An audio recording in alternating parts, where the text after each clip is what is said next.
దేశవ్యాప్తంగా కార్మిక చట్టాన్ని నిర్వీర్యం చేసే విధంగా కేంద్ర ప్రభుత్వం అనుసరిస్తున్న కార్మిక రైతు విధానాలకి నిరసనగా ఈ నెల 16న జరగనున్న సమ్మెను విజయవంతం చేయాలని హెచ్ఎంఎస్ తెలంగాణ రాష్ట్ర కార్యదర్శి ఆర్ ఈశ్వర ప్రసాద్ పిలుపునిచ్చారు.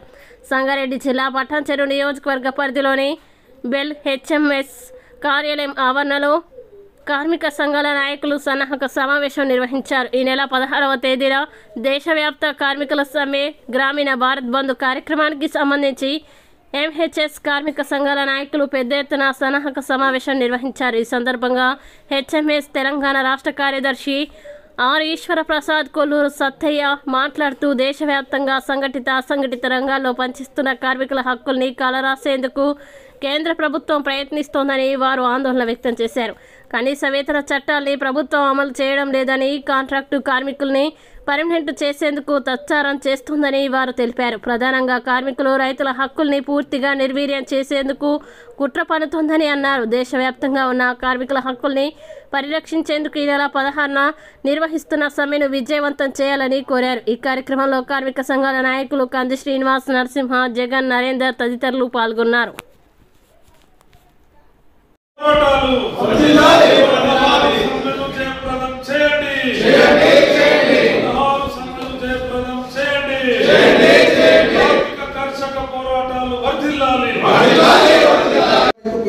అందరికీ నమస్కారం. నేను ఈశ్వర్ ప్రసాద్, హెచ్ఎంఎస్ రాష్ట్ర కార్యదర్శి.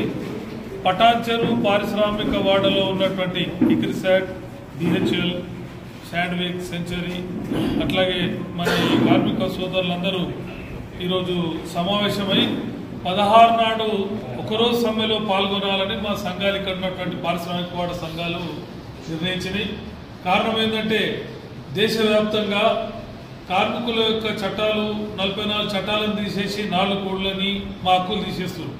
ఫ్యాక్టరీస్ యాక్ట్ 10 మంది ఉంటే కంపెనీ అన్న డెఫినేషన్ 40 మంది ఉంటేనే కంపెనీ అని చెప్పి అసలు ఫ్యాక్టరీస్ యాక్ట్ అప్లికేబుల్ కాకపోతే contract labour abolition act, regulation యాక్ట్లో కోర్ యాక్టివిటీ చేస్తే రెగ్యులరైజ్ చేయాలనే చట్టాన్ని తీసేస్తున్నాం. ఇట్లా ఒక్కొక్క రకంగా దాడి చేస్తూ కార్మికుల హక్కులు ఒక్కొక్కటి తొలగిస్తున్నారు. ఈరోజు ఒక ఎమ్మెల్యేకు, ఎంపీకి తను రిటైర్డ్ అవుతున్నప్పుడు సగం జీతం అంటే ₹1,00,000 పెన్షన్ ఉంటే మా కాంట్రాక్ట్ కార్మికుడు, క్యాజువల్ కార్మికుడు వాళ్ళకి వస్తున్న పెన్షన్ కేవలం 4,000 నుంచి 5,000 లోపల మ్యాక్సిమం, 2,000 మినిమం. అంటే ఏ పిఎఫ్ నుంచి వచ్చే పెన్షన్ తప్ప ఇంకోటి లేని దౌర్భాగ్య పరిస్థితున్నది. కాబట్టి ఈ కార్మికుల యొక్క హక్కులు మొత్తం 10,000 పెన్షన్ కావాలని డిమాండ్ చేస్తున్నాం. పెరుగుతున్న ధరల రీత్యా 26,000 కనీస వేతనం ఉండాలని డిమాండ్ చేస్తున్నాం. మూడోది 14 రకాల వస్తువులు రేషన్ కార్డు ద్వారా సప్లై చేయాలనే డిమాండ్కు, అట్లాగే ఈ దేశంలో రాజ్యాంగం కల్పించినటువంటి స్వావలంబన, సామాజిక న్యాయాన్ని మనకు ఇవ్వడానికి ఉద్దేశించినటువంటి పబ్లిక్ సెక్టార్ కేంద్ర ప్రభుత్వ సంస్థలను ఒక్కొక్కటి అమ్మేస్తారు. 1,50,000 కోట్లు ఇచ్చే ఎల్ఐసిని ఇవాళ అమ్మేసారు. మొత్తం రైతాంగానికి, ప్రజలందరికీ ఇచ్చే బ్యాంకులను మెర్జ్ చేసి అమ్మేస్తున్నారు. ఆర్డినెన్స్ యాక్టులు దేశ రక్షణకు ఉండేటువంటి కార్పొరేటీకరణకు ఇస్తున్నారు. ఉదాహరణకు ఆర్డినెన్స్ యాక్ట్ మీద 5,000 కోట్ల రూపాయల వాల్యూ ఉంటే 360 కోట్లు ఎస్టిమేషన్ చేశారు. వీడిఎల్, బిహెచ్ఎల్ షేర్లు 49 కుదించారు. అసలు దేశంలో పబ్లిక్ సెక్టార్ ఉద్యోగాలు లేకుండా చేస్తున్నారు. కావాలి దేశంలో 10 లక్షల ఉద్యోగాలు ఇలా పోస్టులు ఉంటే ఒక్కటి కూడా రిక్రూట్మెంట్ అయితలేవు. బ్యానర్ రిక్రూట్మెంట్ కంటిన్యూ అవుతున్నది. వీటికి వ్యతిరేకంగా కార్మిక సంఘాలు 2016లో మోడీతో సమావేశమైనవి. 2015లో లేబర్ కాన్ఫరెన్స్ చర్చ పెట్టినాయి. ఎన్ని చర్చలు పెట్టినా స్పందిస్తలేదు కాబట్టి ఈ నిరవధిక సమ్మెకు పిలిపించారు. రైత సంఘాలన్నీ కూడా దాదాపు కిసాన్ సంయుక్త మోర్చా మాకు కూడా న్యాయం జరుగుతున్నది.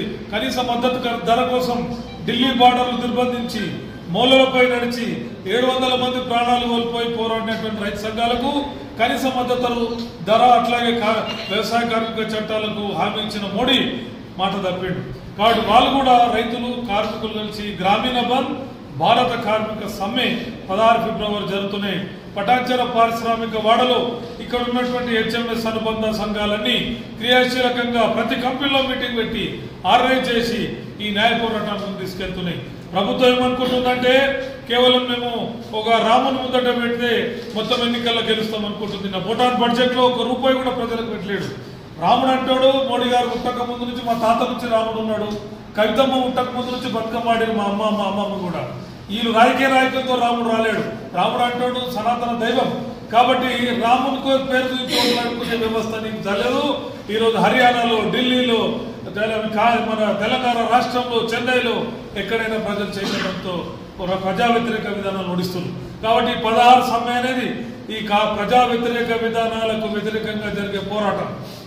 ఈ 16 సమ్మె అనేది కార్పొరేట్లకు కొమ్ము కాస్తున్న కేంద్ర ప్రభుత్వాన్ని ఓడించడం జరుగుతున్న పోరాటం, కార్పొరేట్ల కుట్రలు కుతంత్రాలకు వ్యతిరేకంగా జరుగుతున్న పోరాటం. ఈ సమ్మెలో అందరూ పాల్గొనాల్సిందిగా కార్మికులకు విజ్ఞప్తి చేస్తున్నాం. అట్లాగే ప్రజలందరికీ కూడా ఈ పోరాటాన్ని మద్దతు ఇవ్వాల్సిందిగా సవినయంగా విజ్ఞప్తి చేస్తున్నాం. ఇప్పుడు హెచ్ఎంఎస్ అనుబంధ యూనియన్లు దేశవ్యాప్తంగా 530 యూనియన్లు పాల్గొంటున్నాయి. పటాన్ చెరువు పారిశ్రామిక వాడలో 25 యూనియన్లు, 1,25,000 సభ్యత్వం ఉన్నాం. హెచ్ఎంఎస్ సభ్యత్వం మొత్తం పాల్గొంటుంది.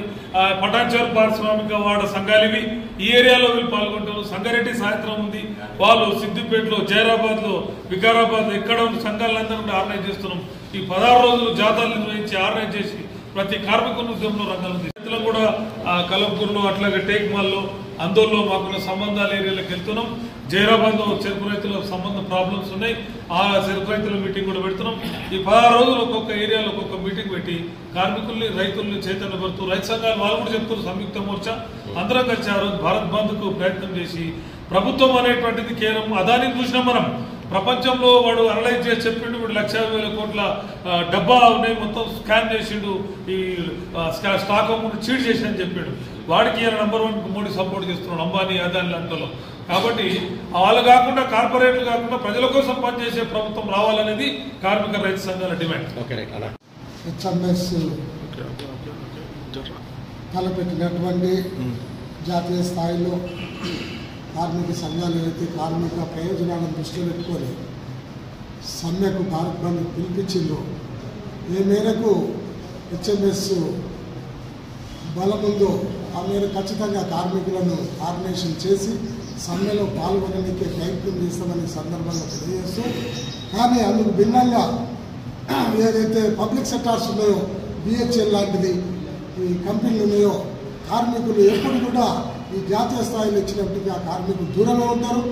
ఎందుకంటే ఆ ప్రయోజనాలు అవన్నీ కూడా వేరున్నాయి. కాబట్టి మరి దాన్ని జోలికి పోకుండా ఎక్కడైతే మన కార్మికులకు చైతన్యపరిచి ఈ బడా పెట్టుబడిదారులు ఎవరైతే ఉన్నారో ఈ భారతదేశంలో కార్మికులను అణచివేసినటువంటి కార్యక్రమం ఏదైతే చేస్తున్నారో దానికి వ్యతిరేకంగా హెచ్ఎంఎస్ తీసుకున్నటువంటి నిర్ణయానికి ఇక్కడ ఉన్నటువంటి మా శక్తి సాధ్యమైనంత వరకు శక్తి వేసి ఆ సమ్మెకు మద్దతుగా మేము ఇక్కడ కార్మిక వర్గం తరఫున నిలబడతామని చెప్తూ సెలవు తీసుకుంటాం.